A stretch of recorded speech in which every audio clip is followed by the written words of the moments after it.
గౌరవ కలెక్టర్ గారి ఆధ్వర్యంలో మీటింగ్ నిర్వహించడం జరిగింది. నెక్స్ట్ స్టెప్ వచ్చి మండల లెవెల్లో ఈ కన్వర్జెన్స్ మీటింగ్ మనం చేసుకోవడం జరిగింది. ఇప్పటికే చాలా మండలాల్లో జరిగాయి, ఇది అన్ని మండలాల్లో కూడా జరుగుతుంది.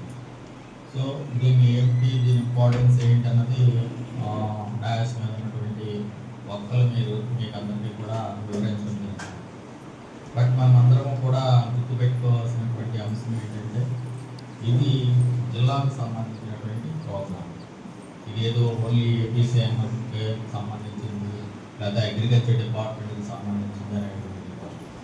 సో మనం చేసే ప్రతి పని కూడా డిస్ట్రిక్ట్ అడ్మినిస్ట్రేషన్ మీద రిఫ్లెక్ట్ అవుతుంది. మనం మంచిగా చేస్తే మన జిల్లా మొత్తానికి మంచి పేరు వస్తుంది, మంచిగా చేయకపోతే జిల్లా మొత్తానికి చెడ్డ పేరు వస్తుంది.